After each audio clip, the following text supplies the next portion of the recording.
Hello दोस्तों, स्वागत है आप सभी का भूषण जैन एकेडमी में।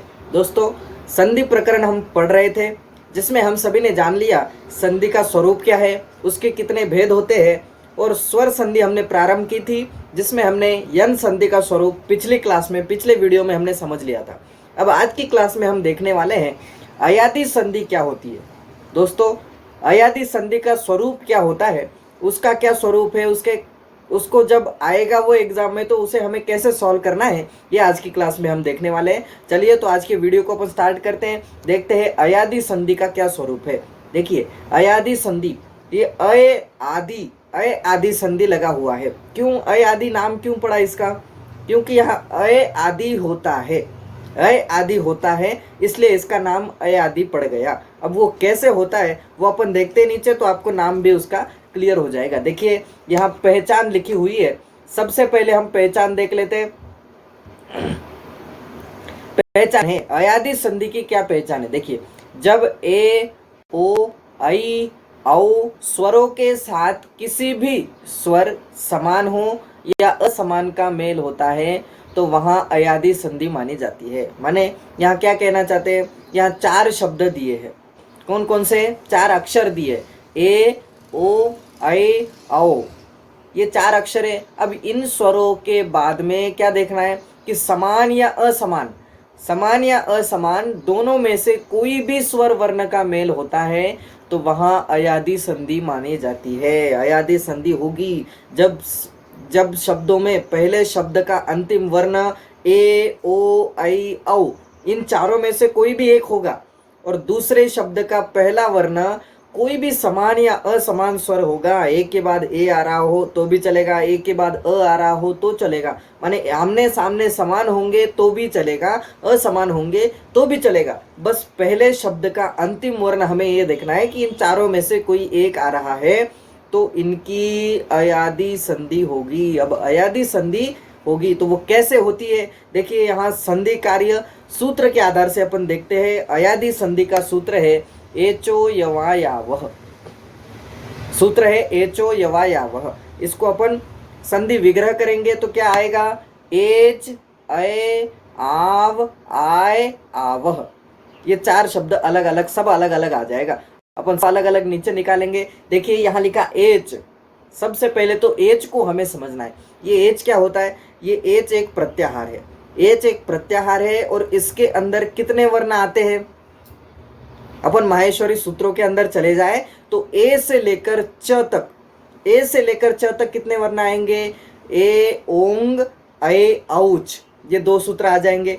ए ओंग ऐ औच माने ए ओ ऐ औ, ये चार वर्ण एच के अंदर आते हैं। माहेश्वरी सूत्रों के अंदर आप चले जाएंगे, माहेश्वरी सूत्र आपको पता होंगे तो उसके अंदर से आपने ये निकाल सकते हो। तो ए ओ ऐ औच, ये चार शब्द निकल गए। अब क्या करना है? अब इन चारों सूत्रों के, माने ये जो चारों शब्द है, इन चारों शब्दों के बाद में, इन चारों शब्दों के बाद में यदि कोई भी समान या असमान स्वर होता है, स्वर वर्ण होगा, तो वहां अयादी संधि होती है। और अयादी संधि का नियम क्या है कि क्रमशः ऐ आव आय आव, ये चार शब्द। देखिए, एक ही जगह अय आदेश हो जाएगा, एक ही जगह अय आदेश हो जाएगा, ओ की जगह औ आदेश हो जाएगा, ए की जगह आय आदेश हो जाएगा, ए की जगह आय आदेश, और औ की जगह आव आदेश हो जाएगा। अब ये कब होगा? ये चारों नीचे के जो आदेश दिए गए हैं ये बदल करके वहां चले जाएंगे, माने इनकी जगह पर ये आदेश हो जाएंगे। एक की जगह अय, ओ की जगह औ, तो ऐसे ये आदेश हो जाएंगे। कब हो जाएंगे? देखिए, आगे उसको नियम से हम देख लेते हैं। सूत्रार्थ लिखा हुआ है, अर्थात एच, एच माने क्या हमने समझ लिया। ये चार शब्द एच में आ गए। वर्णों के साथ किसी भी स्वर वर्ण का मेल होने पर इनके साथ, इनके स्थान पर क्रमशः ऐ औ आय आव आदेश हो जाता है। इतनी सिंपल सी अयादी संधि है, बहुत सिंपल है। बस आपको थोड़ा सा नियम इसका ध्यान में रखना है तो आप इसको बहुत आसानी से सॉल्व कर सकते हो। समझ में आई गई होगी आपको बात कि ए ओ ऐ औ इन वर्णों के बाद में यदि कोई भी समान या असमान वर्ण आ रहा हो, कोई भी वर्ण आ रहा हो, स्वर वर्ण आना चाहिए, स्वर वर्ण आना चाहिए, तभी ये संधि होगी। कोई भी स्वर वर्ण का मेल होने पर बदलेगा क्या, किसकी जगह पर चेंज होगा कि ए ओ आई औ की जगह पर चेंज हो जाएगा। और क्या क्या चेंज हो सकता है, दूसरा कोई चेंज नहीं होगा, बस एक ही चेंज हो सकता है कि ए की जगह आई हो सकता है, औ की जगह औ हो सकता है, आई की जगह आय हो सकता है, और औ की जगह आव आदेश हो जाएगा। इसके अलावा और कोई चेंज नहीं होगा, बस इतना सिंपल सा नियम है। देखिए यहाँ और स्पष्ट कर दिया कि ए हमें देखना है, दो वर्ण होते हैं, दो वर्णों में अंतिम वर्ण, सबसे अंतिम वर्ण, दो दो शब्द होते हैं, दो शब्दों में से पहला शब्द हमें निकालना है और पहले शब्द का अंतिम वर्ण देखना है कि कौन सा है अंतिम वर्ण। यदि अंतिम वर्ण ए आ रहा हो और उसके बाद देखना है कि कोई भी स्वर का मेल हो रहा हो, तो ए के स्थान पर ए आदेश हो जाता है, ए बदल जाएगा, ए खत्म हो जाएगा और ए की जगह पर अय आदेश आ जाएगा, माने अय आदेश हो जाएगा। ओ के बाद कोई भी स्वर वर्ण आ रहा हो तो ओ के स्थान पर अव आदेश हो जाएगा, ओ बदल जाएगा और ओ के स्थान पर अव आदेश हो जाएगा। यह अयादी संधि का नियम है। ए के बाद कोई भी स्वर वर्ण आ रहा हो तो ए के स्थान पर आय आदेश हो जाएगा, आई के स्थान पर आय आदेश हो जाएगा, और औ के स्थान पर कोई भी स्वर वर्ण आ रहा हो उसके बाद में तो औ के स्थान पर आव आदेश हो जाएगा। ये चारों वर्ण बहुत सिंपल है, पहले में अय फिर औ, फिर इसको आ लगा देना है, फिर इसको आ करना है, इतना सिंपल सा ये स्वर, ये अयादी संधि का नियम है। बस चार कंडीशन यहाँ बनेगी, ये चार कंडीशन यदि आपको ध्यान में रह गई तो अयादी संधि आपकी एकदम क्लियर हो जाएगी। अब देखते हैं इसके उदाहरण कौन कौन से हैं, उदाहरणों के आधार से अपन समझेंगे तो और आपको ये बात क्लियर हो जाएगी। देखिए उदाहरण है नयनम, नयनम ये शब्द बना हुआ है, नयनम ये शब्द बना है। अब ये कैसे बना, इसका संधि विच्छेद करेंगे तो इसका संधि विच्छेद हो जाएगा ने प्लस अनम, ने प्लस अनम ये इसका संधि विच्छेद है।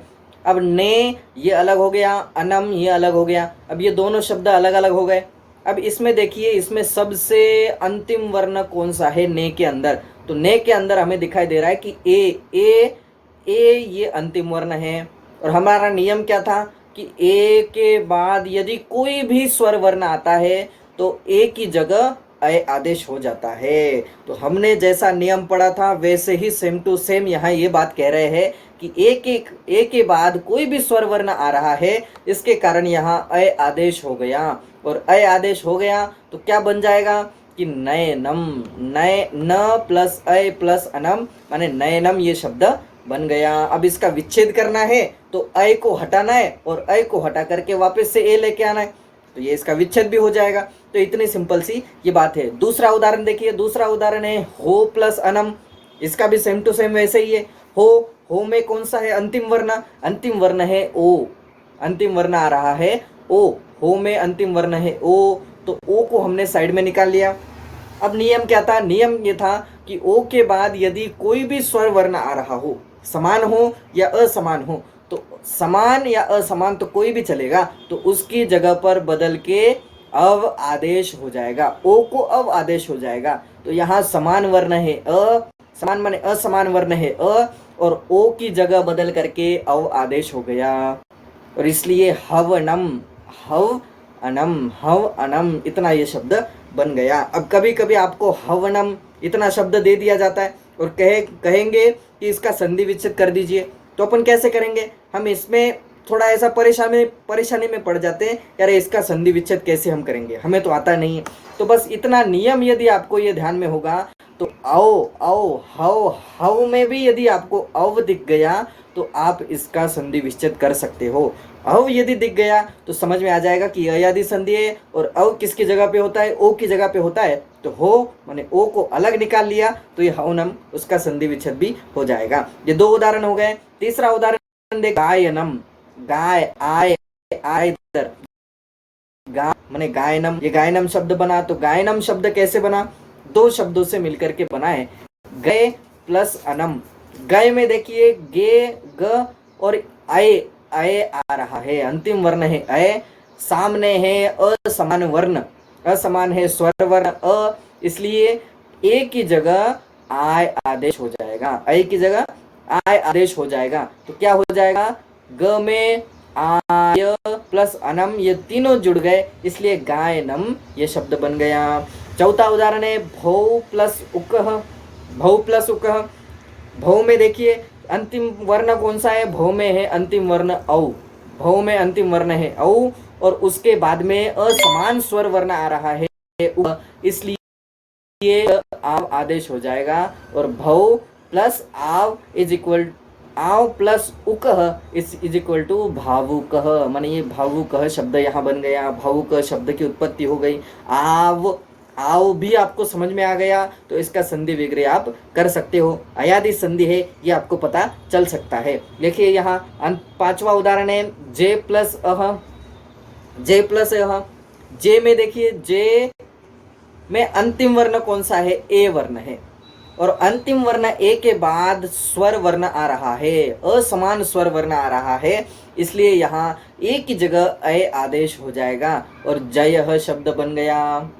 ये ज है सेम टू सेम, इसमें ये अ मिल जाएगा तो ये ज पूरा हो जाएगा। ये है आधा तो इसमें ये अ मिल जाएगा तो ये जय बन जाएगा और विसर्ग तो है ही तो ये जय शब्द ऐसे बन गया और इसका संधि विच्छेद भी आप कर सकते हो। छठवें नंबर का देखिए अंतिम हमारा उदाहरण है शो प्लस ई।